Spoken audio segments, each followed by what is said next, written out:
And I'm just going to try to engage all three of those targets as fast and aggressive as I can. All right, guys, Paul Costa here with Achilles Heel Tactical, back for another drill to assist you on your journey with becoming a better shooter. This drill is going to focus on blending targets efficiently and exiting and entering into targets. A lot of stuff that we covered in the last episode with understanding tension and visual connection to the target will apply here. So a lot of this stuff layers on top of itself, right? We'll do a video on confirmation levels, but we'll get to that another time, right? So we're gonna take a little assumption that you have an understanding with that. I like to layer this and phase this in a couple different ways to just slowly work you into getting you understanding what we're looking for. Regardless, when we're shooting this, we still need to be aware of managing tension, keeping consistent grip pressures, and picking small spots. That never goes away. That is a constant in shooting. Now I'm just going to ask you or show you how to start to cultivate that by doing 3 targets and shooting more rounds. But right now I just want to focus on the exit off a target. I'm going to be 5 yards from this target here. We have 3 IPSC targets about a foot or so apart. And obviously we can spread these farther apart if we want to make it more difficult. But start here with this and see how you do, and then we can layer it and make it more complicated. So all 3 targets are going to be the same level of difficulty, so they should warrant the same level of respect, and I shouldn't have to throttle up or down with visual confirmations.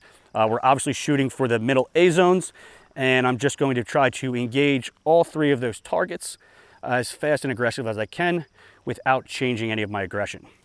So the key component here is being able to get out of that target. So this is a competition skill, right? We're blending. We don't have to verify that the subject is down, he's no longer a threat. Put that aside. We are working on cultivating shooting skill, right?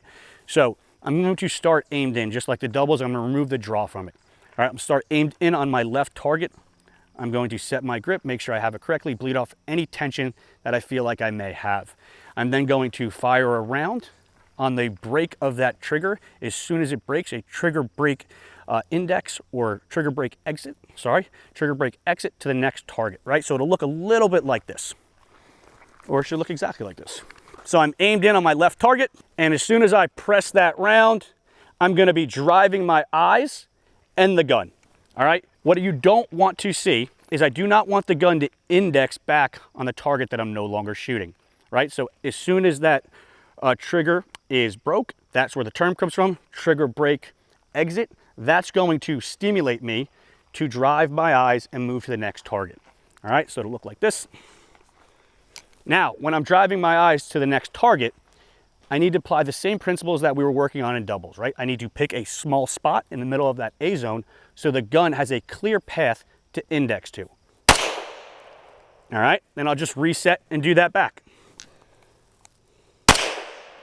Right? As soon as the trigger breaks, my eyes and gun are going. The eyes need to be ahead of the gun slightly, right? So I give it a spot or a home base to arrive to, and it needs to be the correct spot. I can't just look at olive brown and expect that gun to index right in the middle of the A zone. So I need to look at the middle of the A zone, and that gun will arrive right where my vision is. As long as I don't add any additional crazy tension, right? That is always going to be a factor. All right, so we'll do this again a couple more times, just really paying attention to where that gun or how that gun is arriving, right? Obviously, this is not a very difficult shot. I'm shooting 5 yards at a large-ass A zone, so I don't really want to pay attention to that. That should be pretty much coming subconscious. What I'm really paying attention to and putting my focus on is how my dot is arriving to the next target. That's what's going to lead me to success.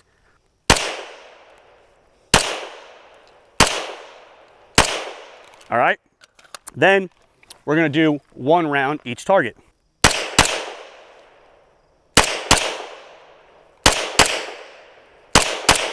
All right, get a couple reps doing that. Then we're gonna add the 3rd target to it, right? Same principles apply. I'm just going to drive my eyes again to the next target. All right, do a couple reps of that. All right. Then we're feeling good about that. The dot's arriving exactly where we want to be. We're just going to layer a little bit more. Now we're going to do 2 rounds per target. Same thing, still not adding the draw stroke.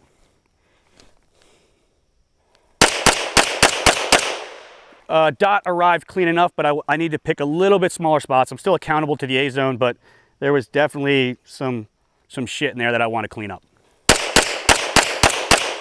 All right, do a little faster. All right, that was tracking very nice.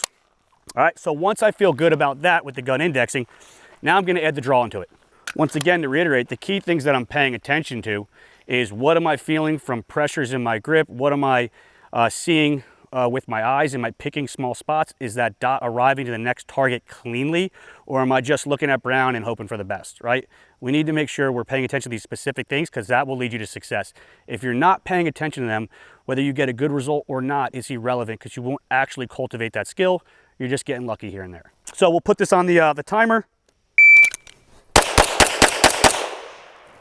All right, so that's all accountable. That is a 207. That's nothing to write home about. Let's blaze that up a little bit.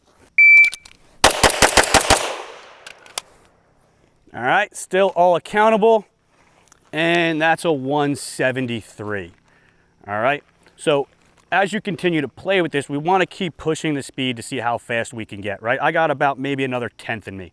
And a lot of it's not going to come from the blending. It's just going to be me shooting that first round more aggressive. First round, 87. Second round on first target, a 19. Transition is a 19.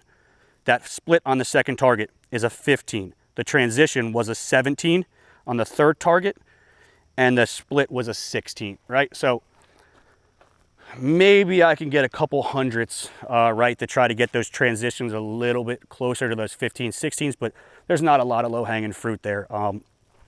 That's about where I am as my skill level, right? Now, when you're doing this, regardless of how fast you're shooting it, we need to be shooting in a realm that we're actually able to process information so we can actually make those corrections. If I'm just firing for effect and just using the target to validate if I did it correct or not, that is going to lead you down a very dangerous black rabbit hole, and you're really going to hit walls really quick and you're not going to get any better, right? So once again, it always comes back to the awareness and what I'm paying attention to. So if you want to come in here, you can check out the hits for that whole thing.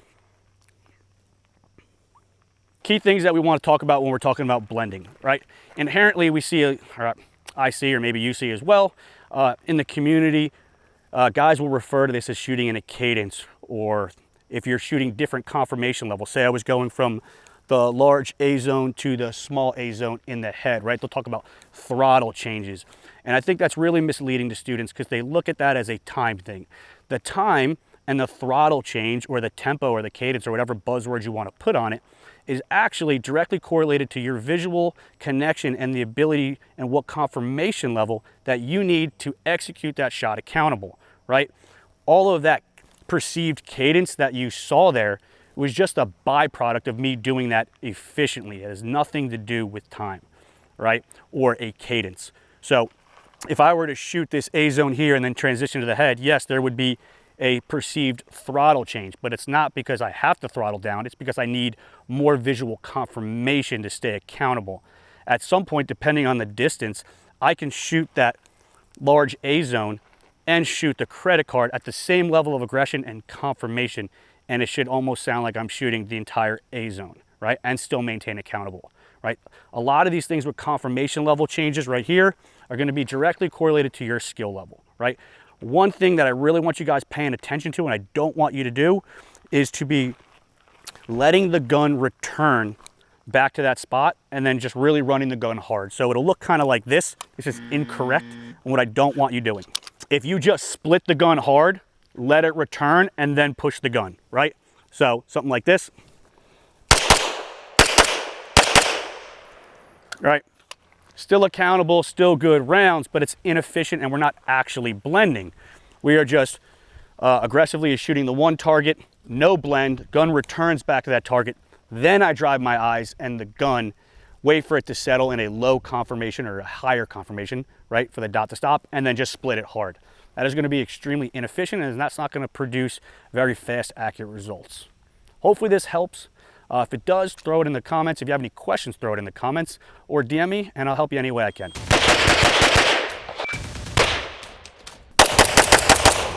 Once again, Paul Costa with Achilles Heel Tactical. Thank you guys for your support. If you're not subscribed, definitely subscribe and be on the lookout for more content and drills just like this to help you develop as a shooter.